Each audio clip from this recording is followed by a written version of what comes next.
For decades, we've been told that salt is the villain behind high blood pressure, right? But the truth is that salt is not the real problem. And millions of people are cutting it from their diets only to find their blood pressure stay higher or keeps climbing. Because the real culprit, hiding in plain sight, is insulin resistance, driven by sugar and refined carbohydrates. And when you understand how this works inside your body, it changes everything. Now, don't get me wrong. Salt will elevate blood pressure, but it will not permanently keep it elevated. I want you to imagine your arteries like flexible garden hoses that can expand and contract every beat that the heart makes. But when insulin is chronically elevated, those hoses stiffen like old brittle pipes because insulin suppresses nitric oxide, the very molecule your body relies on to relax and dilate your blood vessels. So instead of it opening wider, under pressure, they remain narrow and tight, forcing the heart to work harder, driving blood pressure higher. And at the same time, high insulin tells your kidneys to hang on to sodium and water. So even if you're cutting salt at your table, your body is still trapped in this fluid retention. And the more sugar and refined carbs you eat, the more insulin spikes, creating oxidative stress and inflammation in the vessel walls. And this inflammation becomes a cascade. This is what makes the vascular system lose its natural elasticity. I want you to think of nitric oxide like WD-40 for your arteries. It keeps things smooth and flexible, but insulin resistance strips away that lubrication and leaves the system squeaky, tight, and overpressurized. And here's the kicker.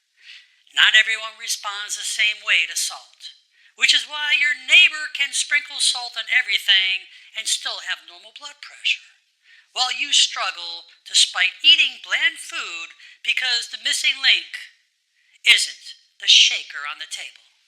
It's the metabolic engine inside your body. And when that engine becomes resistant to insulin, it throws off every system that regulates your pressure. Now, let's take it deeper. High insulin doesn't just act on arteries and kidneys, it stimulates the sympathetic nervous system, the fight or flight wiring that tightens vessels and accelerates our heart rate, raises our blood pressure. So now you have a three-way strike against you. Stiff arteries that can't relax, kidneys that won't release sodium, and nervous system wiring that's pressing harder on the gas pedal, all converging to keep your pressure elevated. This is why simply cutting salt is like bailing water from the sinking boat without patching the hole. You're addressing the symptom but ignoring the root cause, and that's why millions and millions of people remain hypertensive even on low-salt diets.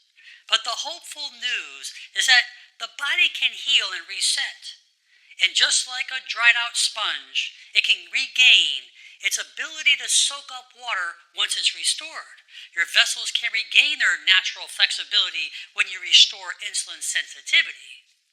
And you do this not by fearing salt, but by tackling sugar and processed carbs, by moving your body daily to activate GLUT4 transporters that pull glucose out of the bloodstream and lower insulin, by eating more soluble fiber that slows glucose absorption, by managing stress, because cortisol feeds into insulin resistance, and by giving your body breaks from that constant eating through fasting or time-restricted feeding, all of which help nitric oxide production return and allow your vessels to relax again. And there's no doubt that salt will contribute to elevating your blood pressure. But it's not the true driver. It's temporary. The hidden hand squeezing your arteries from the inside out is insulin resistance. And if you want to protect your heart, your brain, and your kidneys, don't just blame the salt shaker. Focus on cutting the real culprit that's been overlooked, because lowering your blood pressure naturally starts with fixing your insulin. And that's the key that unlocks true vascular health and long-lasting results. So, start becoming more proactive, eat smarter, exercise, move your body, allowing that GLUT4 to bring in that glucose naturally into the muscles without insulin. I hope this video serves you well. Please share it with your friends and family. I wish you only good health and make it a great day. I'm Dr. Alan Mandel.